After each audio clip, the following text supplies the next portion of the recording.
Hi friends, ഇന്നത്തെ നമ്മളുടെ വീഡിയോയിലൊരു രണ്ട് മൂന്ന് റെസിപ്പി ഉണ്ട്. പിന്നെ കുറച്ച് ദിവസം ആയായിരുന്നല്ലോ നമ്മൾ വീഡിയോ ഇട്ടിട്ട്.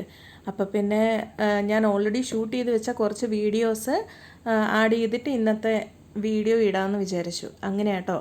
അപ്പോൾ നമ്മളുടെ വീഡിയോയിലേക്ക് കിടക്കാം. ആദ്യം തന്നെ ഞാനൊരു ഉഴുന്നുവട ഉണ്ടാക്കിയിട്ടുണ്ടായിരുന്നേ. അതിനുവേണ്ടി ഇത് തലേന്ന് തന്നെ വെള്ളത്തിലിട്ട ഉഴുന്ന അത് നന്നായിട്ട് കുതിരണേ.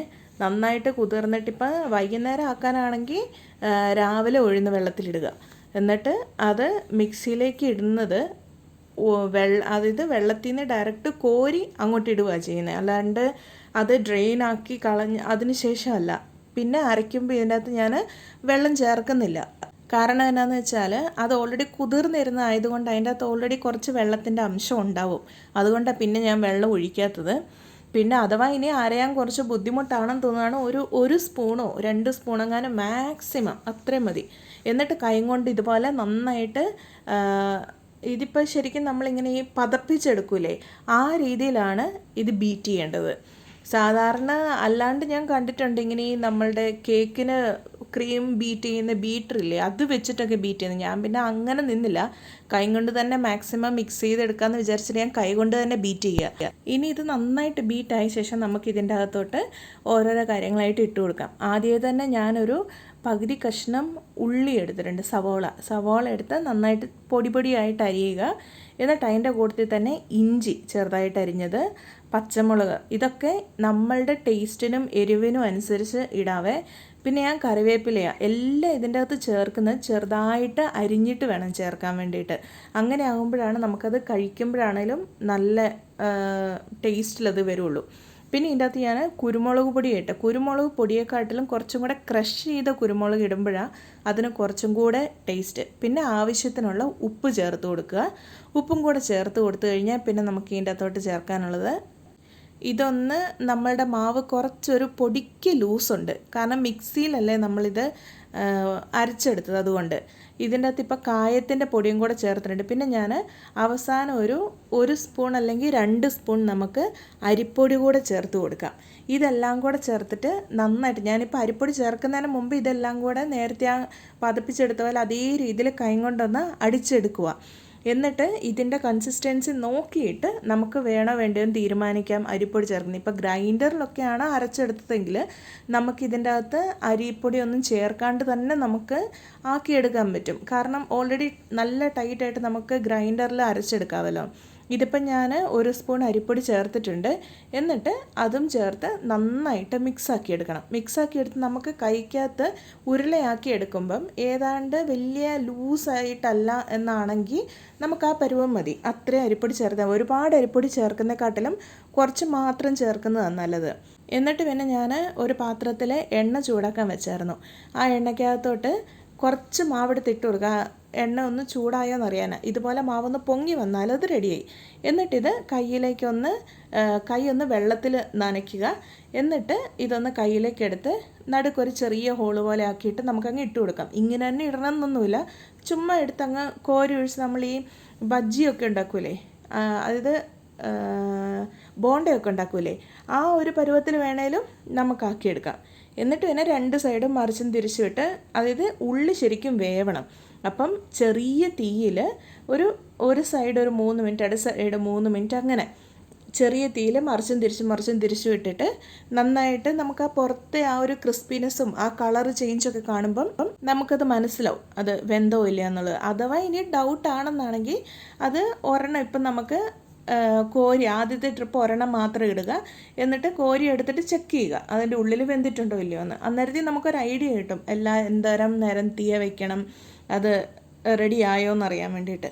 എന്നിട്ട് ആ രീതിയിൽ എല്ലാം ഒന്ന് നമുക്ക് വറുത്ത് കോരിയാൽ നമ്മളുടെ വട റെഡിയായിട്ട് കിട്ടും. വറുത്ത് കോരുമ്പം ഡയറക്റ്റ് ഈ ഹോൾസ് ഉള്ള സ്ട്രെയിനറും കൊണ്ട് വറുത്ത് കോരാതെ നമുക്കൊരു ഫോർക്കും കൊണ്ടൊന്ന് കോരി ഇതിൻ്റെ അകത്തോട്ടിട്ട് കോരി നമുക്ക് ടിഷ്യൂ പേപ്പറിലേക്ക് മാറ്റുവാണെങ്കിലുണ്ടല്ലോ കുറേയൊക്കെ ആ എണ്ണ കുടിക്കുന്നതൊക്കെ നമുക്ക് മാറ്റിയെടുക്കാം. അങ്ങനെ ഒന്ന് ട്രൈ ചെയ്ത് നോക്കുക കേട്ടോ.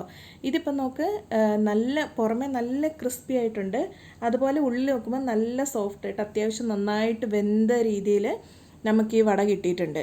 പിന്നെ ഇതിൻ്റെ കൂട്ടത്തിൽ വേണമെങ്കിൽ സാധാരണ നമ്മൾ പൊട്ടുകടല അരച്ച് ചമ്മന്തി ഉണ്ടല്ലോ ദോശയ്ക്കൊക്കെ ആക്കുന്നത്, ആ ചമ്മന്തി നല്ല അടിപൊളിയാണ്. അപ്പോൾ ഇതായിരുന്നു ഇന്നത്തെ സ്നാക്സ്. അത് കഴിഞ്ഞ് പിന്നെ ഞാൻ നമ്മളുടെ കൊടക് സ്റ്റൈലിലുള്ള പോർക്ക് കറി വെച്ചിട്ടുണ്ടായിരുന്നു. ഇത് ശരിക്കും ഒത്തിരി തവണ ഞാൻ ഷെയർ ചെയ്തിട്ടുണ്ട്, അതുകൊണ്ട് ഞാൻ ഇതിൻ്റെ അകത്ത് പ്രത്യേകിച്ച് ഇതിൻ്റെ റെസിപ്പി ഇടാത്തത്. പിന്നെ ഇതിൻ്റെ നെക്സ്റ്റ് ഡേ ഞാൻ ഒരു പോർക്കിൻ്റെ ഒരു ഫ്രൈ പോലെ ആക്കിയിട്ടുണ്ടായിരുന്നു, അതിൻ്റെ റെസിപ്പി ഇതിനകത്ത് ഇൻക്ലൂഡ് ചെയ്തിട്ടുണ്ട്. പിന്നെ ഇപ്പം ദുബായിലെ ചൂടറിയാലോ, നാട്ടിൽ മഴ എങ്ങനെ പെയ്യുന്നു അതുപോലെ ഇവിടെ ചൂടുമാണ്. അങ്ങനെ അത്യാവശ്യം എൻ്റെ ചെടികളെല്ലാം തീർന്നു, അത് പുഷ്ടിപ്പെടുന്നില്ല. അങ്ങനെ ഞാൻ നോക്കുമ്പോഴത്തേക്കും ഉണ്ട് നമ്മളുടെ കാന്താരി അവിടെ അത്യാവശ്യം പൂവിട്ട് ഇപ്പം കാന്താരി ആവുന്നുള്ള പരുവത്തിലായി നിൽപ്പുണ്ടായിരുന്നേ, മുളകാവാൻ വേണ്ടിയിട്ട്. ഞാനൊരു ദിവസം നോക്കുമ്പോൾ ഉണ്ട് അവിടെ ഒരു പ്രാവ് വന്നിരുന്നു, അതിൻ്റെ പൂവും ആയി വന്ന കാന്താരി എല്ലാം എടുത്ത് തിന്നുന്നുണ്ട്. പിന്നെ ഞാൻ ഓർത്ത് അതിനെ ഞാൻ ഓടിച്ചുവിടാൻ നിന്നില്ല, കാരണം ഇതെനിക്ക് വേറെ പച്ചപ്പൊന്നും ഇവിടെ കിട്ടാനില്ല. അങ്ങനെ അത് കഴിഞ്ഞ് പിന്നെ ഞാനൊരു ജസ്റ്റ് നമ്മൾ സാധാരണ എല്ലാവരും ആക്കാറുള്ള ഒരു ഐറ്റം തന്നെ ഇത്, അതായത് എരിശ്ശേരി, നമ്മളുടെ വൻപയറും വാഴയ്ക്കയും കൂടി ഇട്ടിട്ട്. ഇതിപ്പം വാഴയ്ക്ക് എനിക്ക് നല്ല ഒരെണ്ണം ലുലുന്ന് കിട്ടിയിട്ടുണ്ടായിരുന്നു, പച്ചവാഴയ്ക്ക. അപ്പോൾ പിന്നെ വൻപയർ വെള്ളത്തിലിട്ടിട്ട് ഇതിപ്പം കഴുകിയെടുത്ത് കുക്കറിൻ്റെ അകത്തോട്ട് ഇട്ടിട്ടുണ്ട്. എന്നിട്ട് വാഴയ്ക്ക് ഇത് ഞാനിപ്പം മുറിച്ച്, ഇത് ഏത്തവാഴയ്ക്കയുടെ പച്ചയാണ്, അത് കഴുകിയെടുത്തിട്ട് വെള്ളത്തിൻ്റെ അകത്തോട്ട് വേണം അത് മുറിച്ചിടാൻ. അങ്ങനെ ആകുമ്പോൾ അതിൻ്റെ കറയെല്ലാം വെള്ളത്തിൽ തന്നെ പൊയ്ക്കോളും. എന്നിട്ട് പിന്നെ അതൊന്ന് ചെറുതായിട്ട് അരിഞ്ഞിട്ട് അതും കൂടെ ഞാൻ കുക്കറിൻ്റെ അകത്തോട്ട് ഇട്ടിട്ടുണ്ട്. ഇത് വേവാൻ വേണ്ടിയിട്ട് ആവശ്യത്തിനുള്ള വെള്ളം ചേർത്ത് കൊടുക്കുക. ഒത്തിരി വെള്ളം ചേർത്ത് കൊടുക്കണ്ട, കാരണം നമുക്കിത് കുറച്ച് ഡ്രൈ ആയിട്ടുള്ള ഒരു കൂട്ടുകറി പരുവത്തിലുള്ള സംഭവമല്ലേ, അതുകൊണ്ട് ഒരുപാട് വെള്ളം ഒഴിച്ചു കൊടുത്താൽ ശരിയാവില്ല. അതുകൊണ്ട് ആവശ്യത്തിന് മാത്രം വെള്ളം ഒഴിച്ചു കൊടുക്കുക. വെള്ളം ഒഴിച്ചു കൊടുത്തിട്ട് പിന്നെ അതിൻ്റെ അകത്തേക്ക് ആവശ്യത്തിന് ഉപ്പും മഞ്ഞൾപ്പൊടി, പിന്നെ അതിൻ്റെ അകത്തോട്ട് മുളക് പൊടി ചേർത്ത് കൊടുക്കുക. പിന്നെ ഇതിൻ്റെ കൂട്ടത്തിൽ തന്നെ കുരുമുളക് പൊടി ചേർത്ത് ഇടണം. കുരുമുളക് പൊടി എൻ്റെ കയ്യിൽ പൊടിച്ച് തിരിപ്പില്ലായിരുന്നു, അതുകൊണ്ട് ഇപ്പം ഞാൻ കുരുമുളക് പൊടി ചേർത്ത് കൊടുത്തിട്ടില്ല. എന്നിട്ട് അതെല്ലാം കൂടെ വേവിക്കാൻ വെക്കുക. അന്നേരത്തേക്ക് ഞാൻ മുഴുവൻ കുരുമുളക് എടുത്തിട്ട് മിക്സിയിലിട്ടൊന്ന് പൊടിച്ചെടുത്തായിരുന്നു, കാരണം എങ്ങനെയാണെങ്കിലും കുരുമുളക് നമുക്ക് ആവശ്യം വരുമല്ലോ. എന്നിട്ട് പിന്നെ അതെല്ലാം കൂടെ ഞാനിപ്പം പെട്ടെന്ന് ആ പാത്രത്തിലേക്ക് ഇട്ട് വെച്ചു. എന്നിട്ട് ഈ മിക്സിയുടെ ജാർ ഞാൻ കഴുകാനൊന്നും നിന്നില്ല, കാരണം എങ്ങനെയാണെങ്കിലും ഇതിന് കുരുമുളക് വേണം. അപ്പോൾ പിന്നെ ഞാൻ ഇതേ ജാറിൽ തന്നെയാണ് പിന്നെ തേങ്ങ അരയ്ക്കാനും നിന്നത്. ആ ജാറിൽ കുറച്ച് കുരുമുളക് പൊടി ഉണ്ടായിരുന്നു. അതിൻ്റെ അകത്തോട്ട് നമുക്കിതിൻ്റെ അരപ്പിന് ആവശ്യത്തിനുള്ള തേങ്ങ എടുത്തിടും. ഞാനിപ്പം ഒരു 2 പിടി തേങ്ങ ഇതിൻ്റെ അകത്തോട്ട് എടുത്തിടുന്നുണ്ട്. എന്നിട്ട് അതിൻ്റെ കൂട്ടത്തിൽ പിന്നെ നമുക്ക് വേണ്ടത് ഏതാണ്ട് ഒരു സ്പൂൺ ചെറിയ ജീരകമാണ്. ചെറിയ ജീരകമാണ് ഇതിൻ്റെ അകത്ത് അരയ്ക്കേണ്ടത്. എന്നിട്ട് പിന്നെ ആവശ്യത്തിന് വെള്ളവും കൂടെ ചേർത്തിട്ട് നന്നായിട്ട് അരച്ചെടുക്കുക എന്ന് പറഞ്ഞാൽ ഒരുമാതിരി നമ്മൾ ക്രഷ് ചെയ്ത് എടുക്കൂലേ, ഒത്തിരി അരയുകയും ചെയ്യരുത്, എന്നാൽ പിന്നെ ആ ജീരകമെല്ലാം നന്നായിട്ട് അരഞ്ഞു വരണം.